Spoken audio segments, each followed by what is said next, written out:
പ്രിയപ്പെട്ടവരെ, ഇന്നത്തെ വീഡിയോ നമ്മുടെ ഔദ്യോഗിക ഫലമായ ചക്കയുടെ കുരു, ചക്കക്കുരു, അതായത് വളരെ പോഷക സമൃദ്ധമുള്ള ഒരു സാധനമാണ് ചക്കക്കുരു. അപ്പോൾ ആ ചക്കക്കുരു ഇന്ന് ചുണങ്ങി അത് വറക്കുന്നതിന് വേണ്ടി ആണിത് ചുണങ്ങുന്നത്. അപ്പോൾ ആ ഒരു വീഡിയോ ആണ് ഇന്ന് ഉള്ളത്. അപ്പോൾ ഇപ്പോഴത്തെ വേനലിൻ്റെ ചൂടിന് കത്തിക്കരിയുന്ന വേനലാണ്. അപ്പോൾ ആ ചൂടിന് ചക്ക തന്നാലെ വീണു പോകുന്നുണ്ട്. അപ്പോൾ അങ്ങനെ കിട്ടിയൊരു ചക്ക, അതായത് ആദ്യമായിട്ട് കിട്ടിയതാണ് ഇപ്പോഴത്തെ ചക്ക മൂക്കുന്ന അത്രേ, പക്ഷേ മൂത്ത് വരുന്നുണ്ട്. അപ്പോൾ ആ സമയത്ത് തന്നെ ഒന്ന് രണ്ടെണ്ണം വീണിന്. അപ്പോൾ വീണ 2 ചക്കയും, അതായത് റോഡ് അരികിൽ നിന്ന് കിട്ടിയതാണ്. അപ്പോൾ അത് വെറുതെ കളയണ്ടല്ലോ, നല്ല സാധനമല്ലേ എന്ന് വിചാരിച്ച് എടുത്ത് കൊണ്ടുവന്ന് അത് കളയാതെ ആ ചക്ക മൂത്തിട്ട്, അതായത് കുറച്ച് ദിവസമായതുകൊണ്ട് ചെറുങ്ങനെ പഴുത്തിന് വീണിട്ട്, അതായത് നല്ലോണം മൂത്തതല്ല എന്നിരുന്നാലും അതിങ്ങനെ വീണ് വെയിലിൻ്റെ ചൂടെല്ലാം കൊണ്ട് പഴുത്ത്. അപ്പോൾ അതിൻ്റെ ചുള നല്ല ഒരിതില്ലെങ്കിലും വാടിയൊരു ചൊയ്യലുണ്ട്. പക്ഷെ ആ ചുളയും എടുത്ത് ബാക്കി വരുന്ന കുരു ഒറ്റയൊന്ന് കളയാതെ അത് ശേഖരിച്ച് വെച്ചു. അപ്പോൾ അതുകൊണ്ട് തന്നെ ചക്ക എടുത്തിന്, ഒന്നുമില്ലെങ്കിൽ ചുളയില്ലെങ്കിൽ കുരുവെങ്കും കിട്ടും. അപ്പോൾ കുരു എന്താ നല്ലൊരു സാധനമാണ്, അതെല്ലാവർക്കും അറിയാം.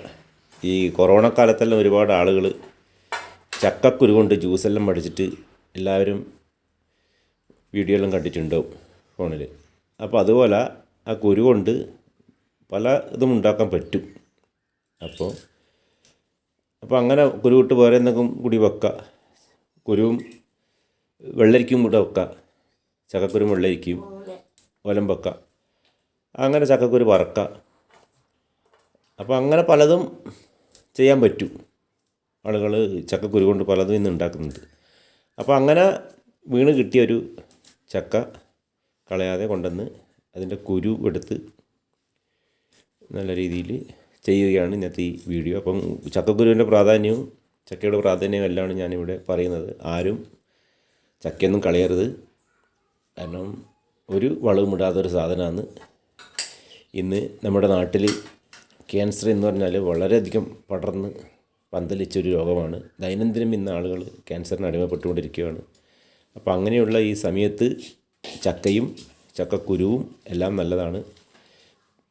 പച്ചച്ചക്ക, ഇടിച്ചക്ക, ചെറിയ ചക്ക കൊണ്ട് ഇടിച്ചക്ക, അതായത് വറക്കും. അപ്പോൾ അതെല്ലാം തിന്നു കഴിഞ്ഞാൽ വളരെയധികം നല്ലതാണ് വിദഗ്ധർ പറയുന്നത്. ക്യാൻസറിനെല്ലാം ഈ കീമോ ചെയ്യുന്നവർക്കെല്ലാം വളരെയധികം നല്ലതാണെന്ന് പറയുന്നത്. അപ്പോൾ അതുകൊണ്ട് എല്ലാവരും ഇങ്ങനെയുള്ള ചക്കകളെല്ലാം കിട്ടുമ്പം പരമാവധി നമ്മൾ ഈ സമയത്ത് കഴിക്കാൻ വേണ്ടി ശ്രമിക്കണം. പിന്നെ ഈ സീസൺ കഴിഞ്ഞ് കഴിഞ്ഞാൽ കിട്ടൽ കുറയും. പക്ഷെ എന്നിരുന്നാലും പല സ്ഥലത്തും വിയറ്റ്നാം, മേർലി അങ്ങനെയുള്ള സാധനങ്ങൾ ഉണ്ടാക്കുന്നുണ്ട്. ചക്ക ഒരു കൊല്ലത്തിൽ 2 പ്രാവശ്യം കായ്ക്കുന്നതെല്ലാം.